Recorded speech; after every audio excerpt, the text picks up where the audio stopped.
Good morning student. Let's start today's arithmetic progression chapter number 5 of NCERT books. आज हमें arithmetic progression पढ़ना है। तो first of all you have to know about the arithmetic progression. So first of all I give your definition of arithmetic progression. Sumitra Chauhan नाम की बच्ची ने question किया है कि सर सिचुएशनल बेस्ड क्वेश्चन का मतलब उसको समझ में नहीं आया था। सिचुएशनल बेस्ड क्वेश्चन मतलब होता है जो भी किसी जैसे वर्ड प्रॉब्लम्स जो होते हैं क्वेश्चन वो किसी सिचुएशन पे रखे हों, उस तरह के जो क्वेश्चंस होते हैं उसे आपके सिलेबस से निकाला गया है फिलहाल इस सेशन में। तो अभी हमें अर्थमेटिक प्रोग्रेशन पढ़ना है। अर्थमेटिक प्रोग्रेशन में क्या है देख लीजिए आप। अर्थमेटिक प्रोग्रेशन मतलब होता है, हम कह सकते हैं कि an arithmetic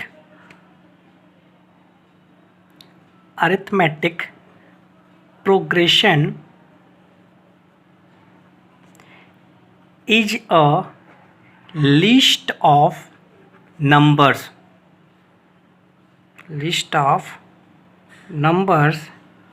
in which each term is obtained by adding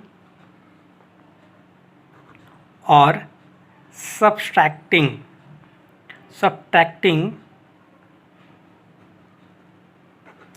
a fixed number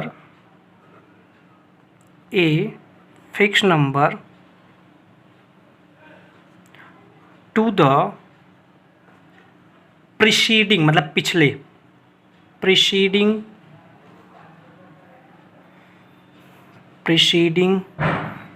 term except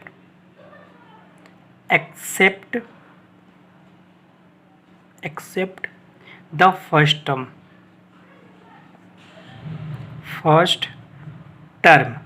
so we can say that जो डिफिनीशन आपको मिली वो डिफिनीशन को हल्का सा मैं आपको समझा देना चाहता हूँ। वो कैसे आप समझेंगे उसको देख लीजिए। आपको बताया गया कि जो भी अर्थमेटिक प्रोग्रेशन की जो सीरीज होती है उसमें कहा गया कि एक कोई नंबर मान लीजिए यहाँ पे मेंशन करते हैं, सपोज दैट इज 15। इसमें बार बार एक ही नंबर मान लो 4 हम ऐड किए तो 15 + 4 कितना होता है 19। इसमें फिर 4 ऐड कर दिए 19 + 4 23। फिर इसमें 4 ऐड कर दिए 23 + 4 27, 27 + 4 31। इस तरह से अगर कोई सीरीज बनी है तो इसे आप सीरीज को क्या कहेंगे, ये एपी में है। अब एक बात बता दूं, जब आपने क्या देखा कि बार बार एक ही नंबर मतलब यहाँ से आप पढ़े तो इसमें 4 क्या किया गया प्लस किया गया और ये नंबर आया। फिर यहाँ से आप यहाँ गए, सब में आप देख पा रहे हैं +4 किया गया है। बार बार एक फिक्स नंबर से आप ऐड कर रहे हो। तो मैंने वही डिफिनेशन बताया कि बार बार एक ही नंबर ऐड करने या सब्सट्रैक्ट करने, हो सकता है माइनस करने पे भी ये चीज़ें मिलेंगी, तो भी आपको एपी में रहेगा। सो इस तरह की चीज़ों में बार बार एक नंबर जो ऐड कर रहे हैं, ऐड करने पर जो लिस्ट मिल गई उसे हम क्या कहेंगे, ये एपी है, अर्थमेटिक प्रोग्रेशन है। एंड एक और पॉइंट यहाँ बता देते हैं, कह सकते हैं कि दिस फिक्स नंबर ये जो नंबर फिक्स है उसे क्या कहेंगे, is called the common difference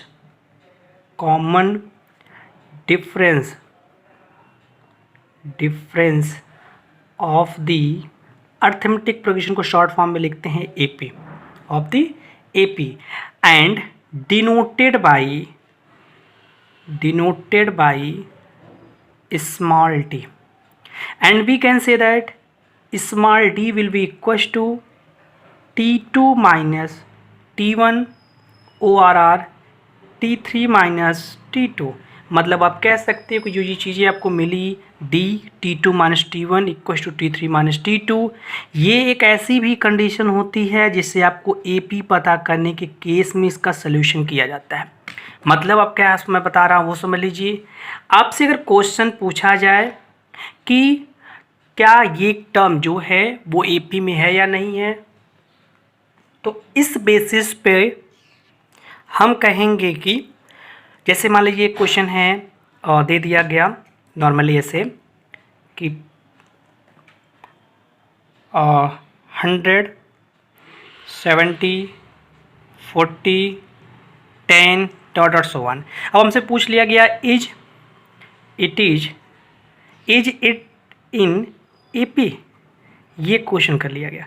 ये हमारा एक क्वेश्चन बना। क्या क्वेश्चन बना कि इज इट इन AP, क्या ये AP में है। तो ऐसे केस में हम कहेंगे कि अगर T2 माइनस T1 और T3 माइनस T2 दोनों आपस में इक्वल हो जाएं तो हम कहेंगे AP में है। अब आप कहेंगे सर ये T क्या है। T क्या होता है, T इज द नंबर, ये टर्म्स होता है। तो आप टर्म्स के डिफिनेशन जाएंगे तो आप टर्म्स देखिए क्या होता है। हम कहेंगे टर्म्स के केस में ये जो डिफिनेशन है मैं इसको हैश से शो कर देता हूँ, जहाँ भी डिफिनेशन है हैश से शो कर दे रहा हूँ। तो डिफिनेशन क्या है टर्म्स की, तो हम कहेंगे each of the number in या numbers in the list is called term and denoted by small t। Small T से इसको डिनोट करते हैं। तो जैसे यहाँ देखिए मैंने क्या कहा, T2 का मतलब दूसरा टर्म, T1 मतलब पहला टर्म, T3 मतलब थर्ड टर्म, T2 मतलब सेकंड टर्म। रखिए वैल्यू। जब यहाँ वैल्यू रखते हैं हम तो T2 कहा गया था, ये देखिए पहला हो गया T1, ये हो जाएगा T2, ये तीसरे नंबर पे T3, ये चौथे नंबर T4। चेक करते हैं तो T2 की वैल्यू कितनी है, तो आपने कहा 70 है। तो 70 माइनस T1 कितना है, तो आप T1 देखेंगे तो T1 की वैल्यू क्या मिली यहाँ से, T1 की वैल्यू 100 है। ये हो गया। इक्वल्स टू क्या होना चाहिए, T3 मतलब 40 माइनस T2 मतलब 70। सोल्यूशन किया तो क्या आया यहाँ पे, 70 माइनस 100 माइनस 30 हुआ, और 40 माइनस 70 किया तो भी माइनस 30 हुआ। तो आप दोनों केस में देख रहे हैं ये भी माइनस 30 आ रहा है, ये भी माइनस 30 आ रहा है। Therefore it is in AP। ये हमारा सोल्यूशन हो जाएगा इस तरह से। कभी भी क्वेश्चन इस तरह के मिलते हैं तो आप ऐसे सोल्यूशन कर लेंगे। और ये चीज़ मैं थोड़ा सा यहाँ लाइनिंग कर देता हूँ, आपको पता चलेगा कि ये नीचे आप डिफिनेशन लिए हो टर्म की। ओके, तो आई थिंक शो आप इस तरह के क्वेश्चंस को करना आपके लिए आसान होगा। अब मैं कुछ और चीज़ बताने जा रहा हूँ जो कि थोड़ी सी और अलग हटके है। वो क्या है देख लीजिए। Let the first term be A and common difference. अभी आप बोलेंगे कॉमन डिफरेंस क्या है, तो मैंने कॉमन डिफरेंस डिफिनेशन आपको बता दिया है। कॉमन डिफरेंस वही होता है T2 माइनस T1 का जो मिलता है स्मॉल डी से डिनोट करते हैं। And common difference B small t, then AP becomes, तो हमने क्या किया, एक AP लिखा, वो AP क्या हो जाएगा वो देखिए ऐसे कुछ हो जाएगी A plus D, A plus फिर D ऐड हो जाएगा तो 2D, फिर ऐड हो जाएगा तो A प्लस 3D। इस तरह से सीरीज चलती रहेगी डॉट डॉट सो वन। अब मैं आपसे कुछ चीज़ें आपके सामने रिप्रेजेंट करूँगा। मतलब यहाँ से पहले T1 की वैल्यू क्या हुई, तो आपने कहा पहले T1 की वैल्यू जो हमारी थी वो क्या थी, A थी। फिर T2 की वैल्यू बोला गया क्या होगी, तो हमने कहा दूसरे प्लेस पे A प्लस T हो गया। तीसरे प्लेस पे हमने क्या देखा क्या बना, तो आपने कहा A प्लस 2D बन गया। फोर्थ प्लेस पे क्या बना, तो आपने कहा फोर्थ प्लेस पे सर बन जाएगा A plus 3D। Good. After that मैंने कहा T5 क्या बनेगा, तो आपने कहा सर T5 तो 1 2 3 4 तक ही आप लिखे थे, हम 4 तक बना दिए। फिफ्थ हमको नहीं पता, तो फिफ्थ के लिए देखिए जैसे ये ए चला रहा था सब में, तो इसमें भी A हो जाएगा प्लस। अब सोचना है जब यहाँ पे 2 था तो D एक बार है, यहाँ 3 है तो D 2 बार है, यहाँ 4 है तो T 3 बार है। इसका क्या मतलब हो गया, इसका मतलब ये हो गया कि यहाँ T जो है उससे D एक कम मिल रहा है। मतलब अगर T5 की बात करें तो ये क्या हो जाएगा 4D हो जाएगा। Dot dot dot dot dot. अगर मैं आपसे बात करूँ कि बेटा यहाँ TN क्या हो जाएगा, तो आप कहोगे सर A प्लस इससे एक कम D होगा, मतलब N-1 इंटू D हो जाएगा। तो आपको बता दूं ये फार्मूला होता है। कभी भी अगर क्वेश्चन में कहा गया कि nth टर्म क्या होगा, तो आप कहेंगे A plus N-1 into D होगा। ये एक फार्मूला है। इसको दो तरीके से लिखा जा सकता है, TN भी लिखा जा सकता है या nth टर्म भी कहा जा सकता है। ठीक है। अच्छा, इसके बाद एक बात और बता दूं आपको, इसे लास्ट टर्म के नाम से भी जानते हैं, लास्ट टर्म भी कहते हैं, और इसे यल से डिनोट करते हैं। तो मतलब आपके समझ में आया कि लास्ट टर्म को यल से डिनोट करते हैं, यही TN भी कहलाएगा। और सबके लिए केवल एक formula A + n-1 into D होता है। तो आप फाइनली इन सारी चीज़ों को ध्यान रखिएगा। आपको केवल ये बात याद रखनी है कि ये अगर क्वेश्चन बनता है कि TN क्या होगा, तो TN = A + n-1 into D होगा। अगर कोई पूछता है लास्ट टर्म क्या होगा, तो वो भी A + n-1 इंटू डी होगा। लेकिन कभी भी क्वेश्चन में इसका अपोजिट कभी क्वेश्चन आता है, कहते हैं कि nth टर्म फ्रॉम एंड। अगर इस तरह से क्वेश्चन बनता है तो ये थोड़ा सा चेंज होता है। अगर nth टर्म फ्रॉम एंड रहता है तो फार्मूला हो जाता है L - n-1 इंटू डी। अगर आप चाहते हो कि सर इसका भी डेरिवेशन कर दीजिए, ये कैसे आया, तो आप पीछे देख लीजिए, इसका मैं डेरिवेशन करने जा रहा हूँ। ये देखिए एक सीरीज आपके सामने मैंने रिटर्न किया है A + D A + 2D L तक की। अगर मैं आप कह रहे हो पीछे से इसका क्या होगा, तो पीछे की तरफ से अगर आप आएंगे तो देखिए जो चेंजेज हो रहा है दोनों में D का ही चेंजेज है, ठीक है।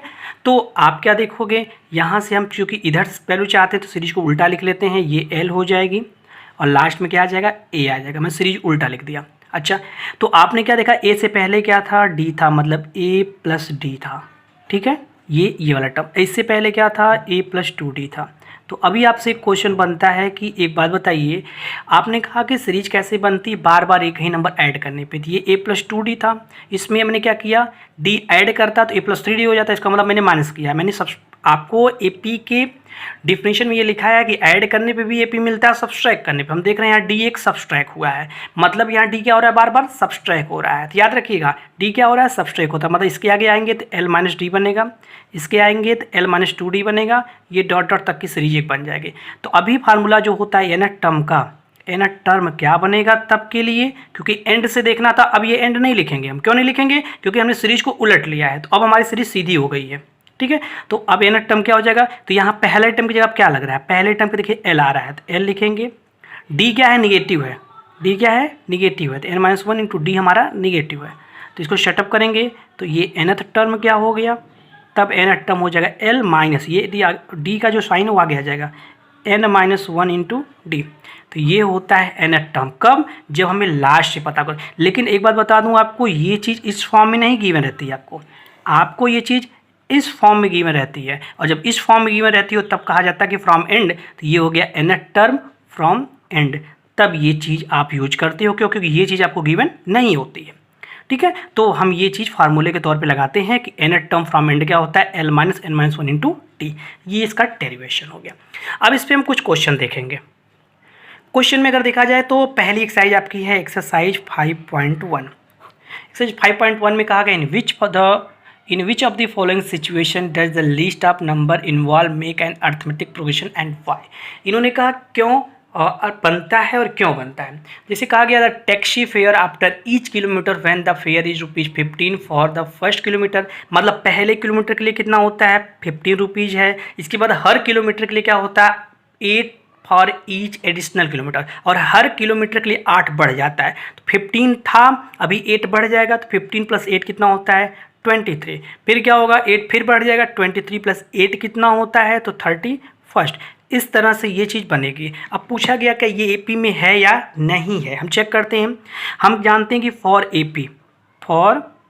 AP के लिए हमें एक रूल्स पता है क्या, कि T2 - T1 इक्वल्स टू होता है T3 - T2।